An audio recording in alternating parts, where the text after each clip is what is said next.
해군에 입대한 아들을 둔 어머니가 있었습니다. 그 어머니께서 울면서 다니던 교회 목사님께 찾아갔습니다.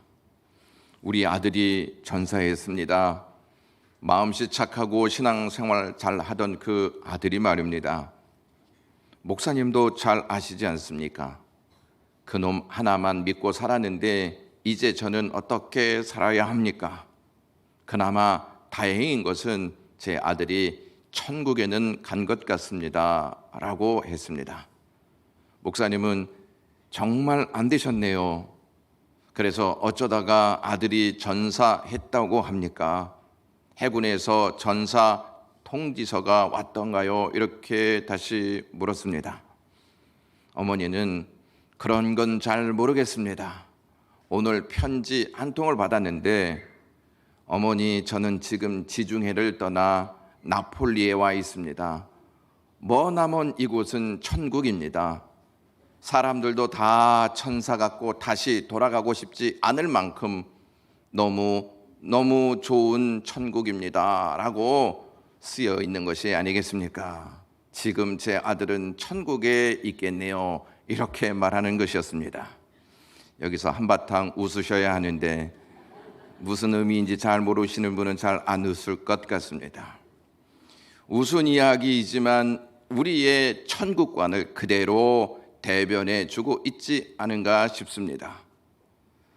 우리의 천국관은 두 가지로 정리해 볼 수 있습니다. 하나는 천국을 환상적인 장소로 받아들이고, 다른 하나는 천국이 현실이 아닌 다가올 내세에서 누릴 곳으로 이해합니다. 물론 천국은 장소적 개념도 있고 내세적 개념이 포함되어 있습니다.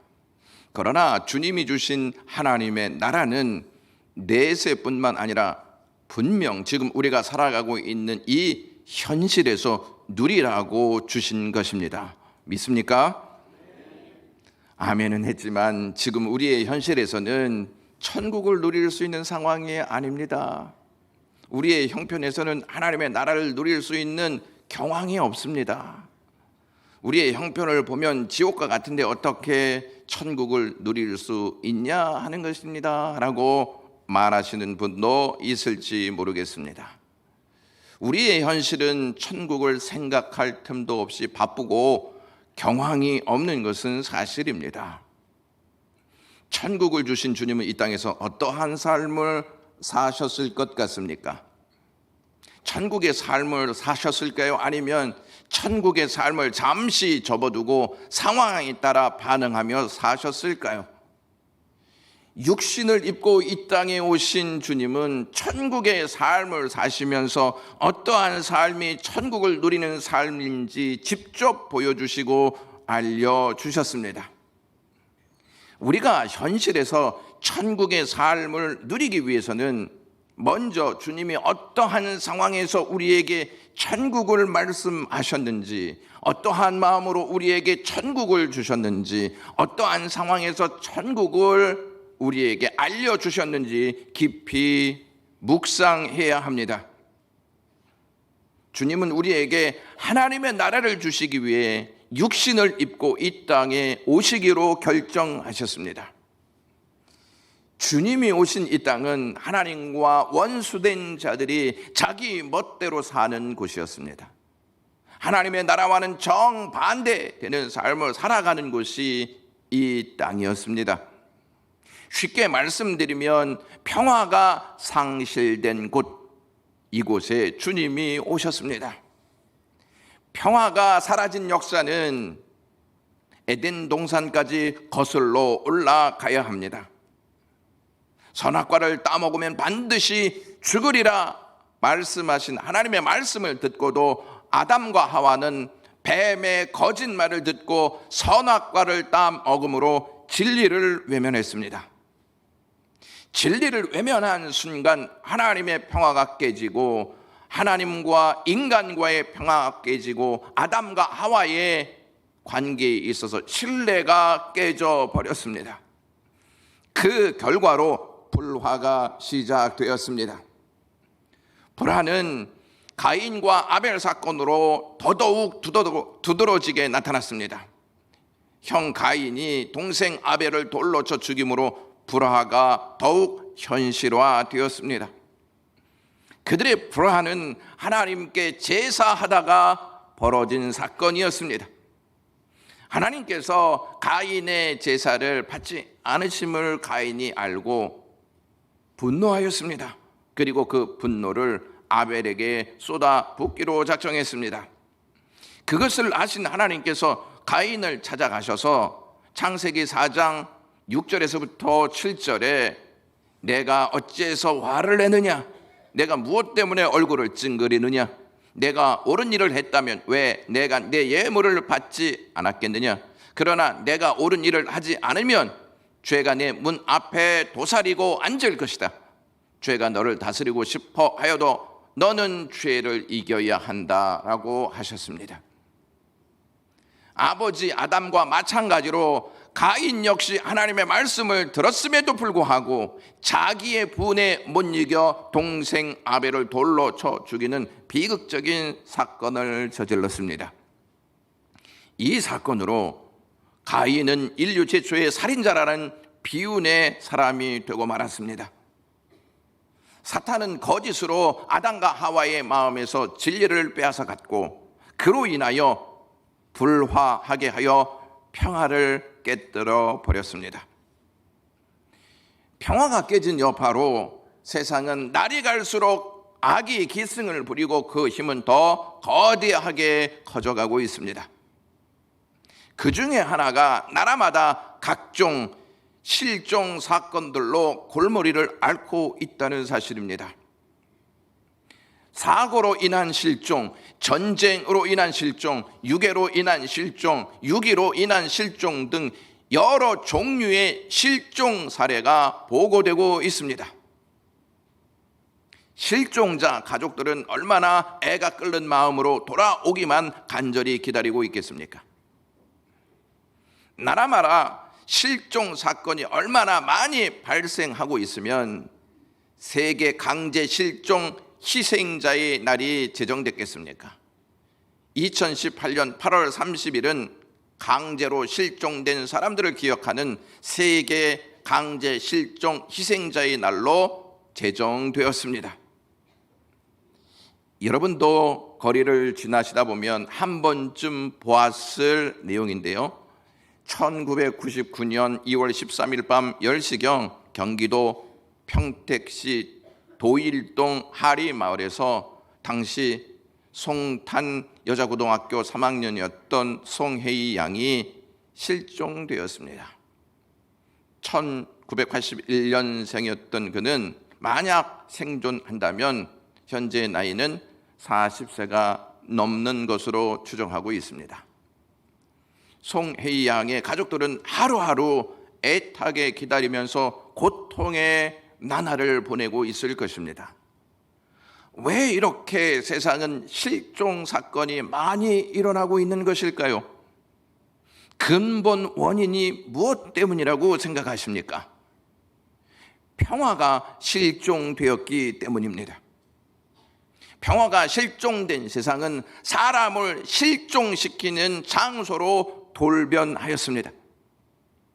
평화가 실종된 인류는 날마다 전쟁과 테러, 분열과 분쟁, 싸움과 다툼이 끊이지 아니하고 계속되고 있습니다.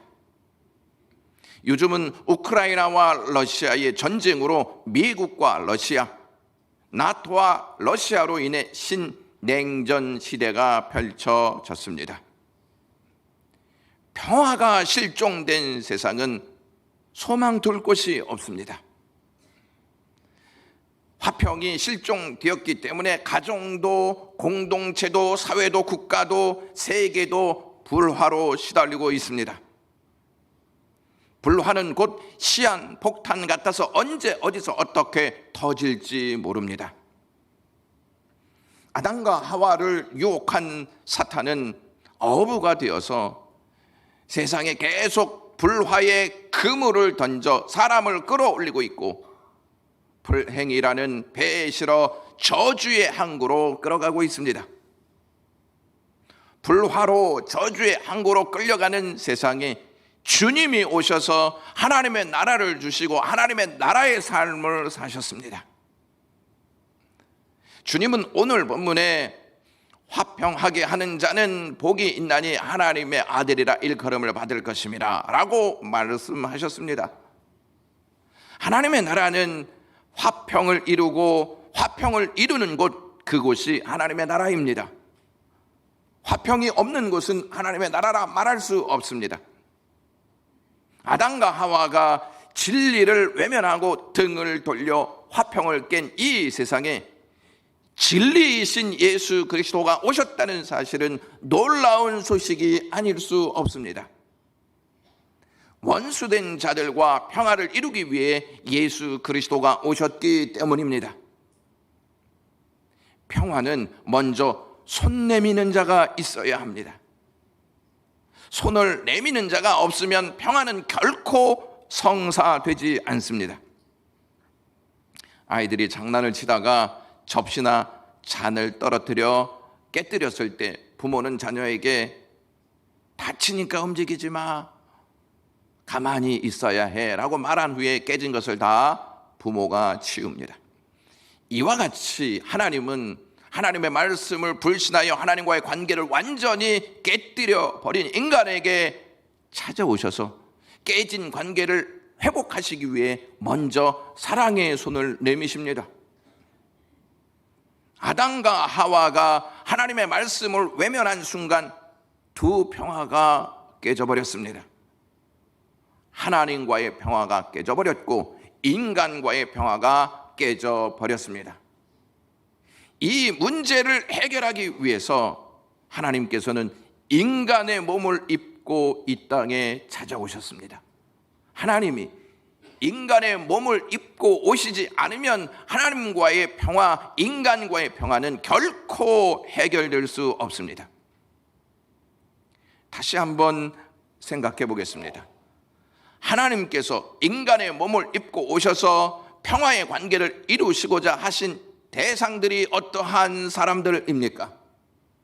바울이 언급했던 것처럼 우리는 그리스도의 밖에 있었습니다.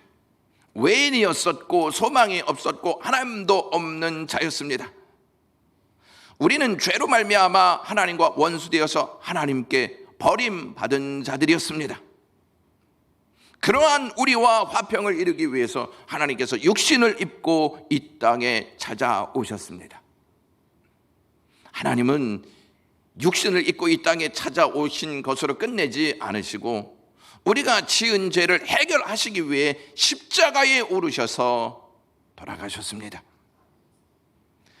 하나님께서 우리가 받아야 할 심판을 그대로 두고 평화를 이루신다면 하나님의 공의에 합당하지 않습니다. 그러므로 우리와 화평하기 위해서는 반드시 우리가 받아야 할 심판의 문제를 하나님이 해결하셔야 했습니다. 그래서 예수님이 우리의 죄를 대신해서 십자가에서 심판을 받으셨던 것입니다. 예수님이 심판받으심으로 우리가 화평을 이룬 것입니다. 화평은 하나님 안에 있을 때 이루어지는 것인데 사람들은 죄로 인해 하나님과 멀어져 있는 상태에 있으니 화평은 머나먼 것이 될 수밖에 없습니다. 죄인인 인간은 스스로 화평 안에 거할 수 없습니다. 하나님과의 관계를 완전히 깨뜨려 버렸기 때문입니다. 우리가 하나님의 말씀을 들어도 늘 의심하게 되고 받아들이지 못하는 이유가 있습니다. 아담의 후손들이기 때문입니다. 아담은 하나님께로부터 직접 말씀을 들었습니다. 그럼에도 불구하고 선악과를 따먹었습니다. 하나님과 같이 되려는 마음 때문에 하나님의 말씀을 버리고 사탄의 말을 선택한 것입니다. 그러므로 아담의 후손들 역시 하나님의 말씀을 듣고도 의심합니다. 순종하지 아니하려고 한다는 것입니다.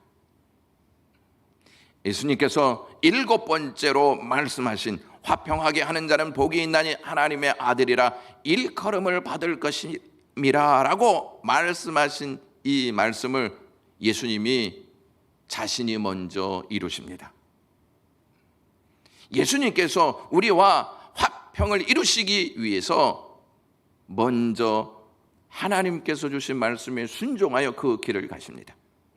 예수님께서 우리와 화평을 이루시지 않고 이 말씀을 하셨다면 예수님의 말씀은 어불성설입니다. 예수님께서 오늘 본문에서 하신 말씀은 그동안 하신 말씀과 연결되어 있습니다. 우리가 심령이 가난한 자가 되어 우리의 부족과 우리의 죄를 발견하고 애통한 자가 되어서 회개할 때 성령이 임하셔서 우리를 위로하시고 사죄의 은총을 베푸십니다. 그리고 말씀의 통제에 따라 사는 온유한 자가 됩니다. 온유한 자는 자연스럽게 의를 사모합니다. 줄이고 목마른 자 같이 의에 배고픔을 호소하면서 의를 추구하게 됩니다.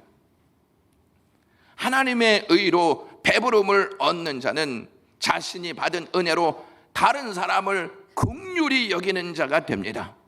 왜냐하면 자신이 긍휼을 입었기 때문입니다.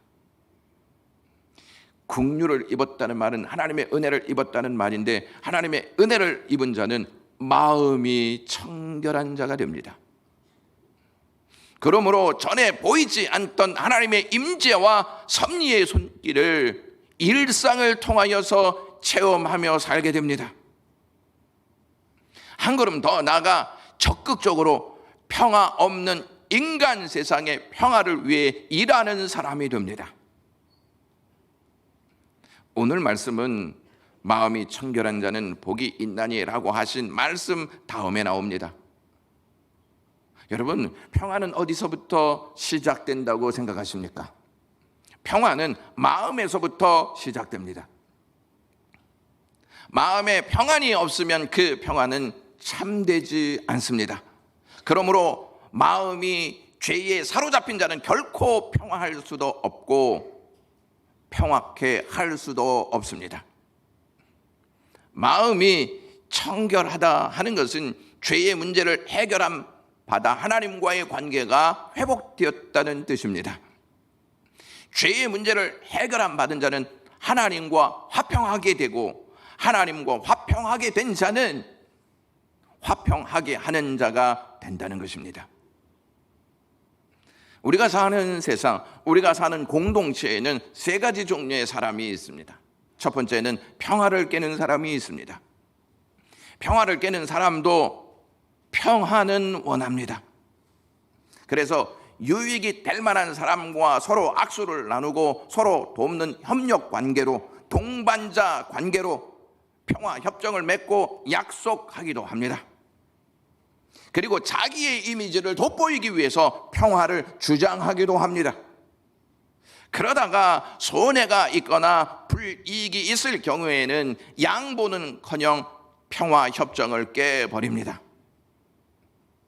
자신에게 도움이 되지 않는 평화는 거부합니다. 평화를 깨는 사람은 어느 공동체나 다 있습니다. 가인과 같은 인물, 사울과 같은 인물, 가룟 유다와 같은 인물, 압살롬과 같은 인물 등이 있습니다. 이러한 사람을 가르쳐 하나님의 백성이라고 말할 수 있습니까? 그러한 사람에 대해서 바울은 로마서 16장 17절에서부터 18절까지 이렇게 말씀합니다. 형제들아, 내가 너희를 권하노니 너희 교훈을 거스려 분쟁을 일으키고 거치게 하는 자들을 살피고 저희에게서 떠나라.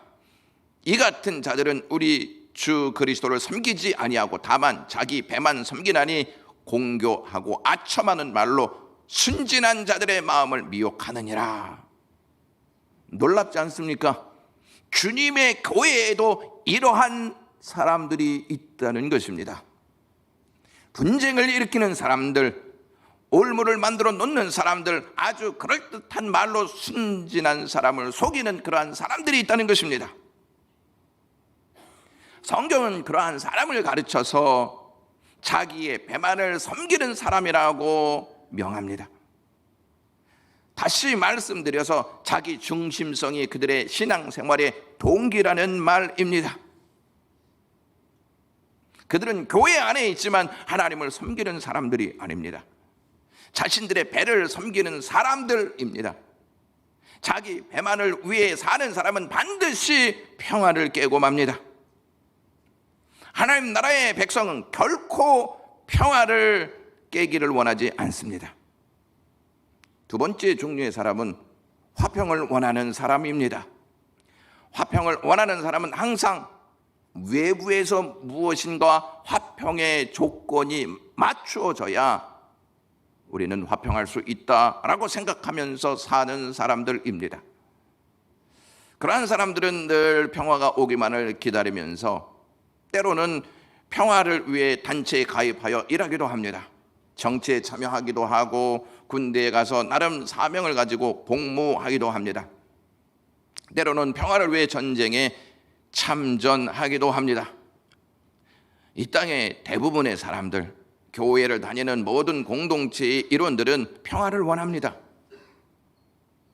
이 일을 위해 적극적으로 일하는 사람도 있지만 그렇지 않은 사람도 있습니다. 평화를 원하는 사람들은 인류의 평화와 복지를 연구하고 끊임없이 추구하는 삶을 삽니다. 그런데 오늘날 인류의 평화와 복지는 그야말로 우리의 최대의 관심사가 됐는데, 이러한 관심사에도 불구하고 전쟁은 계속되고 있고 긴장은 날로 고조된 가운데 있습니다. 왜 이 세상은 개인과 개인 사이에, 국민과 집권자 사이에, 고용주와 고용인 사이에 심각한 불화와 혼란이 계속되고 있는 것일까요?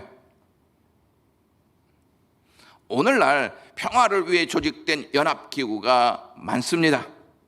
조직된 연합기구는 나라와 나라, 국제 간의 공정한 질서와 인류의 건강과 평화를 위해 일하고 있습니다. 대표적으로 유엔이 있고 WTO가 있고 WHO가 있습니다. 연합기구는 전 세계 국민의 기대에 모든 것을 위해서 헌신하려고 노력하고 있지만 그 기구들이 점점 권위가 약화되고 무기력해지고 실패가 더 많이 생기고 있습니다. 왜 그런 것일까요? 리더의 정치적 수완이나 경제적 문제 때문일까요? 그것도 포함되어 있지만 근본적인 원인은 인간의 죄 문제 때문입니다. 인간의 죄 문제를 해결하지 않고서는 평화는 결코 이루어질 수 없습니다. 우리가 사는 수많은 빌딩과 사람들이 있습니다.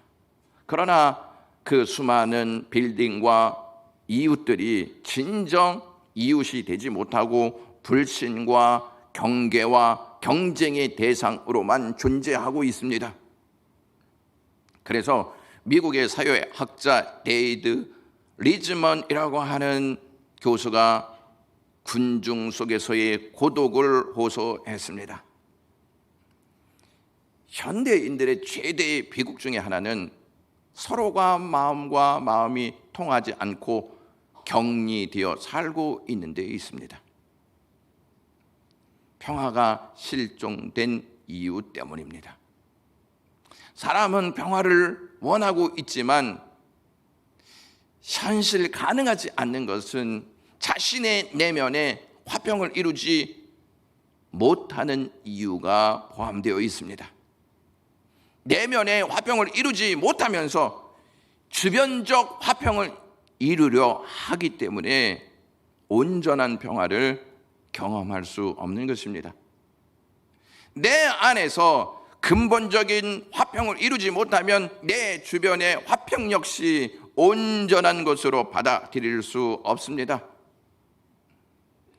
자신의 내면의 화평이 이루어지지 않는데 어떻게 외부에서 오는 것들로 화평을 맞이할 수 있습니까? 내면을 다스리고 있는 죄의 문제를 해결하지 못하는데 어떻게 평화할 수 있겠냐 하는 것입니다. 마음의 불화도 죄에서 오고, 가정의 불화도 죄에서 오고, 사회의 온갖 반목과 불행이 죄에서 오고, 국제 간의 불화와 전쟁 역시 인간의 죄에서 기인한 것들입니다. 그러므로 평화는 예수 그리스도를 제외하고서는 결코 해결될 수 없습니다. 예수 그리스도로 말미암은 하나님과의 화목함이 없이 오직 인간 사이의 화해요 평화를 운운하기는 하고 있기는 하지만 개인이나 국가 간의 진정한 평화가 도래하지는 않습니다. 국제연합기구가 실패하고 정체가 실패한 평화를 우리가 어떻게 다시 새롭게 회복시킬 수 있습니까? 우리의 힘으로는 불가능합니다. 그래서 주께서 육신을 입고 이 땅에 오사 우리의 죄를 담당하시고 부활하신 것입니다. 그 부활의 능력으로 평화를 창조하는 사람이 가능하게 된 것입니다. 세 번째 종류는 바로 오늘 주님이 말씀하신 평화를 만드는 사람들입니다. 화평하게 하는 자라고 하는 이 말은 오이 에레노 포이오이라고 하는 단어를 사용하였는데 신약 성경에서 여기에만 사용된 독특한 말입니다. 이 말은 화평한 사람이 아니라 화평을 만들어 내는 사람들이라는 말로 영어 성경에서는 The Peacemaker로 나오고 있습니다. 평화를 만드는 사람들, 평화를 위해 일하는 사람들로 번역되어 있습니다. 평화를 만드는 사람이 있는가 하면 평화를 깨는 사람도 있습니다. 평화를 만드는 사람과 평화를 깨는 사람은 아주 다릅니다. 평화를 만드는 사람은 자신을 위해 주님이 어떠한 일을 하셨는지, 자신이 어떠한 은혜를 입었는지 깊이 깨닫고 주님이 자신에게 하신 일을 삶에 적용하면서 삽니다. 은혜를 입을 수 없는 자를 예수 그리스도가 십자가 부활로 거두셔서 하나님 나라의 백성이 되어 살게 하신 그 은혜에 감사하면서 그 은혜를 같이 나눈다는 것입니다.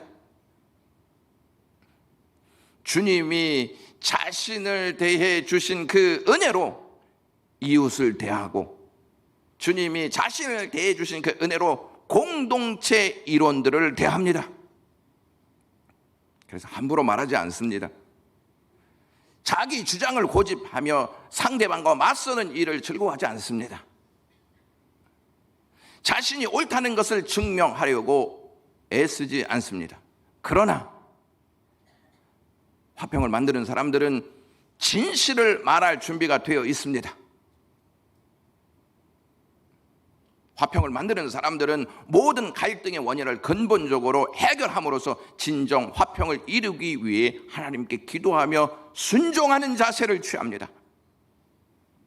내 의견이 관철되기보다 하나님의 뜻이 이루어지기를 집중합니다. 화평하게 하는 사람은 화평이 어떻게 깨졌는지를 잘 알고 있기 때문에 진리를 거스르지 않습니다. 진리 안에서 공의와 정의를 따르고 진리 안에서 화평을 원합니다. 진리 없는 화평은 결코 온전한 화평이라 말할 수 없습니다. 화평케 하는 사람은 복이 있나니 하나님의 아들이라 일컬음을 받을 것입니다. 이렇게 주님이 말씀하셨는데 일컬음을 받는다라고 하는 말은 소유가 된다는 뜻입니다. 화평하게 하는 사람은 복이 있습니다. 왜냐하면 하나님의 자녀로 소유될 것이기 때문입니다. 하나님이 그들의 소유된 백성, 곧 그분의 것으로 삼으셨습니다. 그래서 하나님의 선택을 받고 구원 얻은 백성을 향해서 이사야 선지자가 43장 1절에 너는 두려워 말라. 내가 너를 구속하였고 내가 지명하여 불렀나니 너는 내 것이라 이렇게 말씀하였습니다. 우리가 하나님의 백성이 된 것은 전적인 하나님의 사랑인 줄로 믿습니다. 화평하게 하는 사람은 내가 하나님께로부터 어떠한 대우를 받았는지 잘 압니다. 하나님과 원수된 우리를 예수 그리스도께서 모든 사랑으로 품어주시고 대우해 주셔서 하나님의 백성이 되었습니다. 그리고 화평하게 하는 사람은 자신이 어떠한 직분을 받았는지 깨닫고 그 직분에 합당한 삶을 삽니다. 우리는 서로 다른 직분을 가지고 있다고 생각합니다. 그러나 하나님께서 우리에게 공통적인 직분 하나를 주신 것을 아십니까? 그 직분을 바울이 고린도후서 5장 18절에서 이렇게 말하였습니다. 그리스도로 말미암아 우리를 자기와 화목하게 하시고 또 우리에게 화목하게 하는 직분을 주셨으니 라고 말입니다. 우리 하나님과 화목한 자들에게 하나님께서 주신 그 직책, 직분은 화평을 만드는 직분입니다. 돈 리차드슨이라고 하는 캐나다 선교사가 있었습니다. 이 선교사는요, 뉴기니아의 사위 부족에게 복음을 전한 선교사였습니다. 이 사람이 1962년서부터 15년 동안 사위 부족에게 선교하였던 내용을 담아서 쓴 책이 평화의 아이라고 하는 책입니다. 이 책이 너무나 유명해져서 지금 27개 언어로 번역이 되었고 28분짜리 선교 영화도 나왔습니다. 사위 부족은 1950년대까지도 석기 문화의 원시적인 삶을 살던 식인종이었습니다. 사위족은 정령 숭배 신앙을 갖고 있어 만물에 정령이 깃들어 있다고 믿었습니다. 리처드슨은 이 사람들에게 미아오 코돈이란 이름으로 소개해 줍니다. 하나님은 모든 정령들보다 가장 위대한 분이라고 소개한 내용입니다. 사위 부족의 문화의 특징이 하나가 딱 있습니다. 가장 대표적인 문화인데 그것이 무엇이냐면 배반의 문화입니다. 배반. 상대를 잡아먹기 위해 친절하게 지내며 상대의 환심을 산 후에 어느 순간 때가 되면 상대를 유인하여 죽이는 것입니다. 그리고 그 해골을 집에 걸어 놓거나 목에 걸고 다닙니다. 리차드슨 선교사가 예수님의 복음을 그들에게 전하였지만 그들은 시큰둥한 반응을 보였습니다. 그런데 이들이 가장 좋아한 이야기가 있었습니다. 그 이야기가 어떠한 이야기냐면 가룟 유다가 예수님을 배반한 이야기였습니다. 배반이 그들의 가장 대표적인 문화의 특징이었기 때문입니다. 리처드슨은 이러한 사람들에게 어떻게 복음을 전해야 할지 고민하였고 선교사 생활을 포기할 수밖에 없는 위기에 봉착하게 되었습니다. 그러던 어느 날 온 마을이 시끄러웠습니다. 무슨 일인가 봤더니 사위 부족 가까이에 있는 해난 부족이 그동안 적대 관계에 있었는데 한바탕 전쟁을 치를 판이었기 때문입니다. 이 해난 부족은 워낙 강력해서 전쟁을 해봐야 질 것이 뻔했습니다. 그래서 사위 부족의 추장이 자기의 6개월 된 아들을 해남 부족 추장에게 바치기로 했다는 것입니다.